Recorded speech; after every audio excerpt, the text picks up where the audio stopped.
Hello বন্ধুরা, কেমন আছো তোমরা সবাই? আশা করছি তোমরা সকলেই ভালো আছো। তো আজকে যে ব্লগটা আমি শেয়ার করছি এটা স্টাডি ব্লগ ছিল না, এটা আছে হচ্ছে এসবিআই ক্লার্ক মেন্সের একটি মক টেস্ট।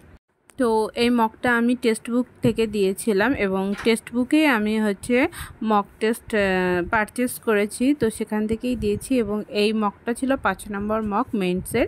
এর আগের সবগুলো মক আমার দেওয়া হয়ে গেছে। তো চলো মকটা দেওয়া শুরু করি। তো যখনই মকটা খুলেছিল প্রথমে এসেছিলো জিকের সেকশন। তো জিকে অতটা ভালো আমার হয়নি, তো আমি বেশি অ্যাটেম্প করতে পারিনি, 10 থেকে 15টা মতোই অ্যাটেম্প করেছিলাম। তো এখানে প্রথমে আমি ডিসপ্লে সাইজটা বাড়িয়ে নিলাম যাতে লেটারগুলো একটু বড় হয়, সেই জন্য। তো ছোট লেটারগুলো পড়তে একটু অসুবিধাই হয়, সেই জন্য। তো তারপরে আমি মক দেওয়া স্টার্ট করেছিলাম। প্রথমে জিকে ছিল, তারপরে ইংলিশ ছিল, তারপরে কোয়ান্ট অ্যান্ড লাস্টে ছিল হচ্ছে রিজনিং। তো চলো মকটাকে কন্টিনিউ করি।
এখানে আমার মক দেওয়া কমপ্লিট হয়ে গেছিলো। আর ও টোটাল আমি 72টা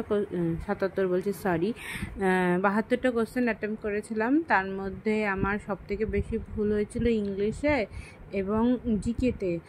আর মোট নাম্বার এসছে আমার 45.সামথিং। তো চলো মকটাকে একবার অ্যানালিসিস করে নিই। তো জিকেতে আমি জেনারেল নলেজে আমি মোট 16টা কোশ্চেন অ্যাটেম্প করেছিলাম। তার মধ্যে 5টা কোশ্চেন আমার ভুল হয়েছিল এবং 11টা ঠিক হয়েছিল। 4টা কোশ্চেন আমার ভুল হয়েছিল। তো আমি সাধারণত যেগুলো পারছিলাম সেগুলোই অ্যাটেম্প করেছিলাম, তার বেশি আমি অ্যাটেম্প করিনি। তার মধ্যেও আমার ভুল হয়ে গেছিলো।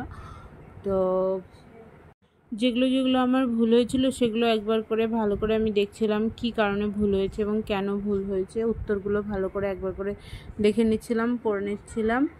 আর এখানে ওটাই দেখাচ্ছিলাম যে কতগুলো আমি অ্যাটেম্প করেছি এবং কটা আমার ভুল হয়েছে এবং কটা ঠিক হয়েছে। তারপরে এসেছিলো ইংলিশে আমার যা ইচ্ছা তাই অবস্থা হয়েছে।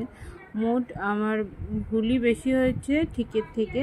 20টা আমি অ্যাটেম্প করেছিলাম, তার মধ্যে 8টা ঠিক হয়েছে, মানে 12টা আমার ভুল হয়েছে। তো নেগেটিভ মার্কিংটা আমার বেশি হয়ে গেছে, সেই জন্য ইংলিশে মার্কস এসেছে আমার 5। তো যে রিডিং কম্প্রিহেনশন ছিল ওর মধ্যে কয়েকটা ঠিক হয়েছে, কয়েকটা ভুল হয়েছে, বেশিরভাগটাই ভুল হয়ে গেছে। তো যে কোশ্চেনগুলো আমার ভুল হয়েছিল সেগুলো আমি একবার চেক করে নিচ্ছিলাম কিসের জন্য ভুল হলো এবং কোনটা ঠিক উত্তর হবে। তো সেগুলো আমি একবার করে চেক করছিলাম। আমি আর একটা জিনিস করেছি যেটা আমি স্বাভাবিক করি না। তো প্যারাজাম্বল করেছি। আমি স্বাভাবিক প্যারাজাম্বল অ্যাটেম্প করি না, কারণ আমার ভুলটাই বেশি হয়। আজকেও তাই হয়েছে, আমার একটা ঠিক হয়েছে আর বাদ বাকি 4টাই আমার ভুল হয়ে গেছে। তো সেই জন্য আমি করি না, কারণ আমার ভুল হয়ে যায়। তো নেগেটিভ মার্কিংটা ওই জন্য আরও বেশি হয়ে গেছে। তো ঠিক আছে, করেছি। এটা তো আর এক্সাম সেন্টারে করছি না, বাড়িতেই চেষ্টা করছিলাম, সেই জন্য একবার অ্যাটেম্প করেছিলাম। তো তারপরে ছিল কোয়ান্টে আমি একদমই কম কোশ্চেন অ্যাটেম্প করেছি, মাত্র 12টার মতো বোধহয় কোশ্চেন অ্যাটেম্প করেছিলাম। তার মধ্যে 1টা না 2টো কোশ্চেন আমার ভুল হয়ে গেছে।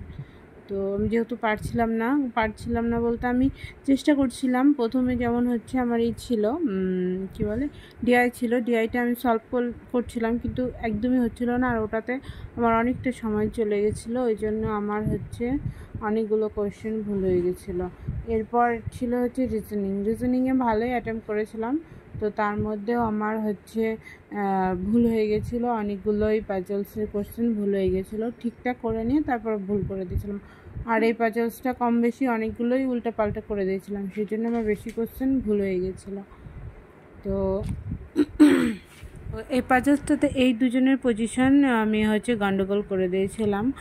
তো যার জন্য আমার হচ্ছে পাজলসের 2-3টা প্রশ্ন ভুল হয়ে গেছিলো। এই দুটো ভুলের জন্যই আমার 2টো কোশ্চেন ভুল হয়ে গেছে। না হলে ওই দুটো পজিশন যদি ঠিক হতো তাহলে ওই কোশ্চেনগুলোও ঠিক হয়ে যেত। তারপরে ইনইকুয়ালিটির কোশ্চেন এসেছিলো এবং সেগুলো সবটি কোশ্চেনই আমার মোটামুটি কি সবগুলো কোশ্চেনই ঠিক হয়ে গেছিলো। তারপরে ছিল ইনপুট সিরিজের যে কোশ্চেনগুলো থাকে, কোশ্চেন সেট থাকে, সেই কোশ্চেন সেটগুলো ছিল। তো সেটা আমি অ্যাটেম্প করেছিলাম সেগুলো। আর এই পাজল সিরিজটার সবগুলো কোশ্চেনই ঠিক হয়েছিল, একটা কোশ্চেনই মাঝখান থেকে ভুল হয়ে গেছিলো, বাদ বাকি সবটি কোশ্চেন আমার ঠিক হয়ে গেছিলো। পরে যে শর্ট কোশ্চেনগুলো হচ্ছে Q1 Q2 কোশ্চেন ছিল সেগুলো অ্যাটেম্প করেছিলাম, ওগুলো 3টা ছিল, 3টাই আমার ভুল হয়ে গেছিলো। কোশ্চেনিংয়ে আমার ওভারঅল 5টা কোশ্চেন ভুল হয়ে গেছিলো আর বাদ বাকি সবটি ঠিক হয়ে গেছিলো। তো এটাই ছিল মক। তো বেশি কোশ্চেন অ্যাটেম্প করতে পারিনি এবং বেশি মার্কসও আসেনি। তো thank you friends for watching my video. Please like, share and subscribe my channel and